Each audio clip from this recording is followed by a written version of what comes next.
Marie-Claire Touillard, bonjour. Bonjour. Alors, après une lecture aux ateliers d'ESP, tu vas répondre à quelques questions sur tes romans policiers. Alors, tu viens de sortir ton dernier roman policier qui s'appelle Pour quelques lingots de plus. Et alors, c'est une histoire incroyable. Une histoire de rumeurs parce que toi, tu habites à Montréal. C'est... Alors, où est Montréal d'ailleurs? Montréal, justement, c'est en lisière du massif de la Malpère, hein.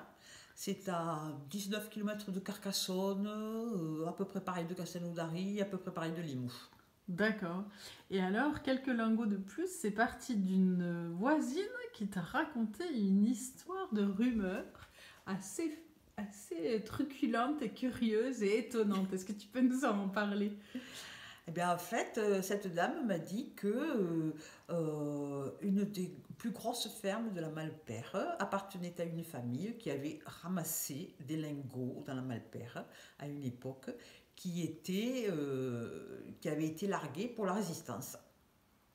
Mais du coup, ils ont été largués par qui, ces lingots? Par d'autres résistants, je suppose. D'accord, en avion. Voilà, un avion. Ah, ok. Voilà. Et donc, j'étais un peu interloquée par ça. Surtout qu'il y avait d'autres noms qui circulaient aussi dans le village. Et je me le suis gardé au fond de moi pendant plus de 20 ans, jusqu'au jour où je me suis dit, ah quand même, il faudrait essayer de voir si cette histoire a un fondement ou si elle n'en a pas. Ah, du coup, pour ton roman, tu as fait des recherches historiques. Ah oui, oui, je suis allée aux archives et tout, et je n'ai trouvé trace nulle part, alors que c'est une rumeur qui perdure sur Montréal, quoi. D'accord, et du coup, ils auraient été où ces lingots alors? Ils auraient enrichi des familles de Montréal. Voilà. Ok. Ah, ah, ah. Et donc, alors toi, c'est ton troisième roman policier. Tu as écrit deux premiers et tu as un héros qui est incroyable, un peu comme le héros des romans policiers de Fred Vargas, parce que c'est un personnage, c'est un vrai personnage en fait, ton commissaire. Alors il s'appelle comment déjà? Il a un nom fantastique. Il s'appelle Marc Zorro. Commissaire Zorro. Et alors, ce commissaire, comment tu le décrirais? Atypique, Hmm. complètement. Déjà par le physique, euh, il a, il est brun, il a les yeux marrons. Ça pourrait être très ordinaire, mais pas du tout. Parce qu'il a quand même une particularité, c'est il a les yeux... non, qu'est-ce que j'ai dit? Je dis qu'il avait les yeux marrons. T'as Non. dit qu'il était brun. Oui, il est brun, il a les yeux verts. Et il a une perle verte à l'oreille gauche. Hmm. Voilà. Une boucle d'oreille avec une perle verte. Et donc, c'est quand même assez atypique pour un commissaire. Et c'est un commissaire du sud de la France. Il est né dans le nord, mais ça fait 30 ans qu'il est dans le sud. C'est ça. Voilà. Et alors donc tes enquêtes, ton enquête, elle se passe à Montréal pour le dernier? L'enquête se passe, c'est toujours en partie à Montréal. Là, il y a une partie à Montréal et dans la Malpère, donc, et une partie dans la Montagne Noire. Mhm. Et est-ce que il y a des liens entre les trois? Les trois se passent dans le sud de la France ou... Elles commencent toutes ou à Carcassonne ou à Montréal, puisque le commissaire travaille au commissariat de Carcassonne. Que d'ailleurs, je ne sais pas comment je vais faire pour les prochains, parce qu'ils sont en train de déménager le commissariat. Et donc, pour moi, c'est l'angoisse totale. Parce que là, il était à un pas des bords de l'Aude, tout ça. Et comme c'est un type qui marche beaucoup quand il a besoin de réfléchir, là, où il va aller? C'est une catastrophe. Est-ce que tu as été interviewer la police de Carcassonne ou pas Non, pour mais tes j'ai romans? envie, en fait. J'ai envie de voir quel est leur ressenti. Justement pour pouvoir en parler, parce que des fois, c'est intéressant aussi d'avoir les vraies impressions. Ah ouais, ouais, c'est sûr. Et alors, si tu avais trois phrases à dire pour convaincre de lire tes trois romans policiers, tu dirais quoi? Ah, ça dépend des gens que j'ai en face. Si c'est des Audois, évidemment, l'argument c'est qu'il y a quand même une partie qui se passe ici et qu'on se balade dans le département et voilà. Ouais, moi j'ai le souvenir au début du premier, d'une grande promenade sur des collines où il fait chaud, il rencontre... ouais, j'ai un beau souvenir de ce passage-là où c'est en plus assez sensuel. Tu décris les odeurs de la vigne, tu décris tout ça, et ça j'avais beaucoup aimé, ouais. Et alors du coup, si c'est des gens qui lisent pas beaucoup, tu leur dirais quoi? Parce que je crois qu'aujourd'hui, on en parlait tout à l'heure, que les gens lisent pas beaucoup. Alors, qu'est-ce que tu donnerais comme conseil pour lire plus ou pour lire tes romans à toi?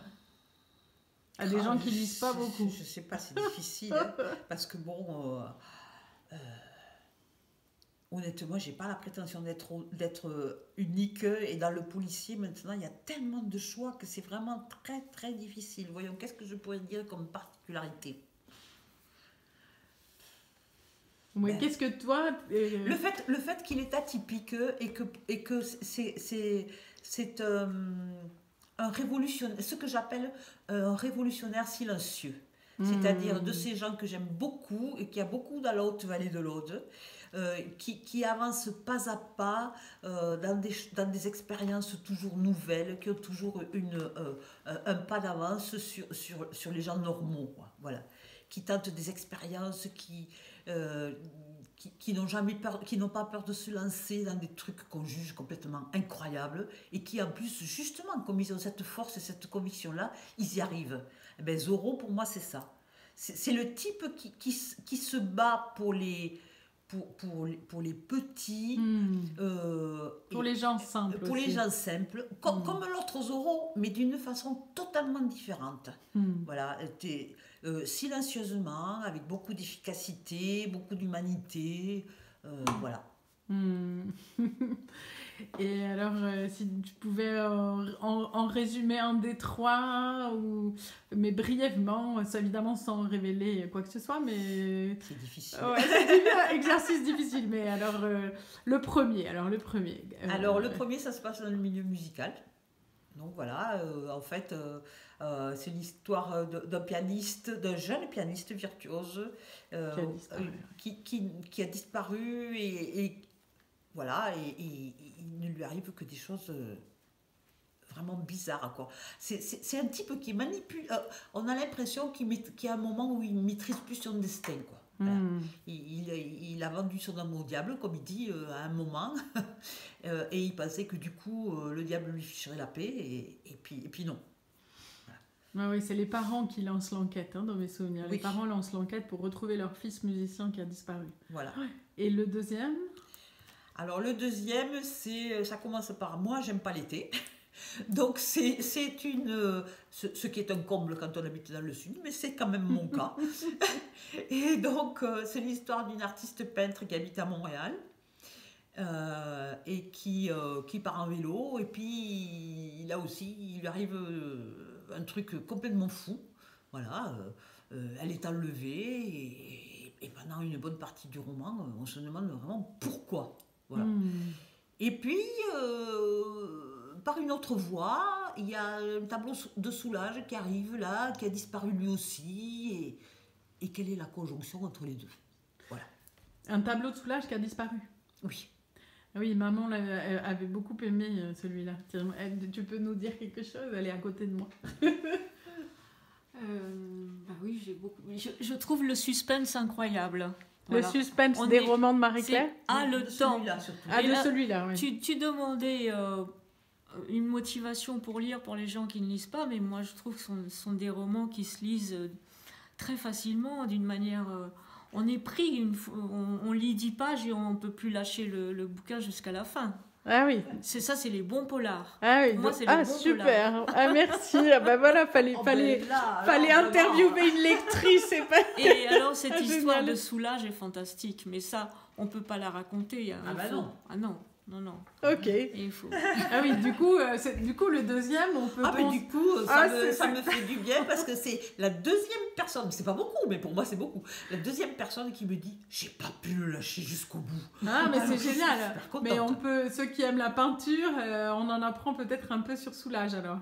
Ah oui. Oui, Oui, quand même, Oui, un oui, peu, oui, oui, un peu quand même. D'accord. Et alors, le troisième, c'est cette histoire de lingots d'or. Donc, Voilà, il enquête, Zorro enquête sur ces lingots voilà. et sur ces familles qui auraient trouvé ces lingots. Oui, on Ouais. peut le dire comme ça. C'est un petit peu plus compliqué, mais bon, D'accord. voilà. Ok. Et alors, tu écris depuis longtemps, Marie-Claire? Mais en fait, je m'y suis mise, j'ai toujours écrit, mais je m'y suis mise sérieusement en 2011, après qu'on ait vandalisé mes œuvres lors d'une exposition en plein air. Oh. Voilà. Oh. J'avais fait une exposition en plein air à la manufacture de Montaulieu, tout l'été. On était un groupe là, ça s'est très bien passé. Et pendant le week-end du patrimoine, c'est-à-dire le jour où on devait plier, en fait, on enlevait nos œuvres le dernier soir. Dans la journée, je suis venue le matin parce qu'il y avait quelqu'un du conseil général qui venait visiter, donc je suis venue le matin pour l'accueillir. Et entre le matin et le soir, on a vandalisé mes sphères, mes plus grosses sphères que j'avais. Voilà. Donc le lendemain, on partait pour le Portugal en voyage, c'est un pays qu'on adore. Donc j'ai refermé tout ça dans l'atelier et pof, j'ai pu passer. Et puis quand je suis revenue du Portugal, pendant 3 mois, j'ai pas pu rentrer dans l'atelier. C'était comme si on m'avait violée, quoi. Enfin, c'était vraiment une agression terrible. Oh. Et comme je pense qu'il n'y a vraiment pas de hasard, il est arrivé dans ma boîte mail une proposition pour participer à des ateliers d'écriture. Donc je me suis dit, bon, tu vas y aller, ça va peut-être te faire du bien, te permettre d'accoucher, de libérer des trucs. Et j'y suis allée, 2 fois au suffit, ça m'a remis le pied à l'étrier et voilà. Et à partir tu t'es de là, mise à écrire oui, à ce mais moment-là. vraiment à fond, quoi. Et je savais pas du tout où ça allait me mener. Et le premier, quand je suis arrivée à 340 pages, j'ai dit, waouh. Alors, moi qui écris un peu, écrire un roman policier, ça demande beaucoup, beaucoup de rigueur parce qu'il faut faire attention à tous les détails. Il faut faire attention parce que chaque détail peut compter dans l'enquête.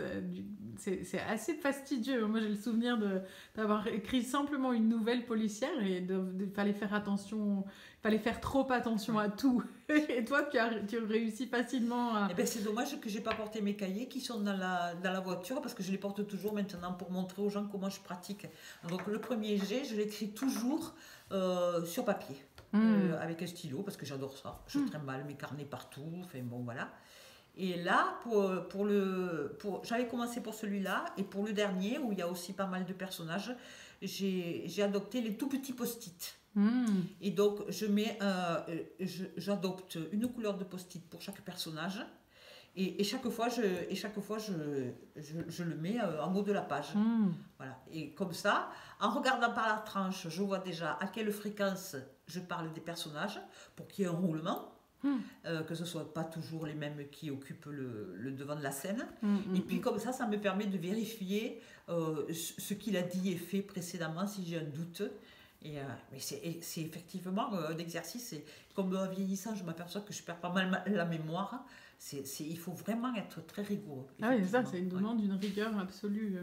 Et alors, où est-ce qu'on peut les acheter, à part aux ateliers d'esprit? On peut les acheter en librairie? Normalement, je suis sur la plateforme de distribution qui s'appelle Cyberscribe. Donc, normalement, en les commandant chez les librairies, n'importe qui peut les acheter. D'accord. Et sinon, tu as une page Facebook Sinon, j'ai une page Facebook qui sont en vente et je les envoie sans problème. D'accord. Voilà. Et puis, pour les e-books, je suis évidemment sur Amazon, voilà, parce qu'il n'y a pas possibilité de faire autrement. Ah oui, pour les lire sur les Kobo ou les choses comme ça, pour les télécharger. Ouais. Ok, super. Eh ben, merci Marie-Claire. Ah oui, juste un dernier mot. Qu'est-ce que tu conseillerais aux gens qui ont envie d'écrire des romans policiers? Ah non, là, je peux pas, là. Ah, tu peux pas? Qu'est-ce que tu dirais? Je me considère pas du tout comme une écrivaine, déjà. Pourtant, 3 romans policiers, tu acceptes d'être une écrivaine, quand même. C'est difficile. En fait, c'est un peu comme artiste, ça a toujours été un mot trop grand pour moi. Et écrivaine, c'est pareil. Voilà. Je dis, j'écris, mais bon, voilà. Et donc, non, moi, j'ai pas de conseils à donner. Chacun, il se débrouille comme il peut. Bon, d'accord. Bon, alors juste un petit mot de la fin. Voilà, un tout petit mot de la fin. Qu'est-ce que tu dirais? Alors, pour conclure, sans question d'Anne-Claire. Ben, que c'est, je sais pas, c'est devenu vraiment une partie importante de ma vie dans laquelle je m'éclate complètement, quoi. Bon. Voilà, et que contrairement à beaucoup d'écrivains, je ne me mets pas de pression et je ne fais pas de plan, c'est-à-dire que je pars comme ça. Voilà. Et je suis très contente quand j'entends des vidéos de Marguerite Duras, tout ça, qui dit qu'elle n'a jamais su où elle allait quand elle partait dans un roman. Et heureusement. Et je me dis oui, heureusement. En général, il me faut la première phrase pour démarrer. Tant qu'elle n'est pas mûre, je ne peux pas démarrer. Et la fin. Voilà. Et entre les deux, je le construis au fur et à mesure. Ok. Bon, ben merci beaucoup. C'est donc, moi. Marie-Claire Touillard, 3 romans policiers. Voilà, et le dernier qui vient de sortir, c'est « Et pour quelques lingots de plus ». Je vais finir sur cette image. Merci.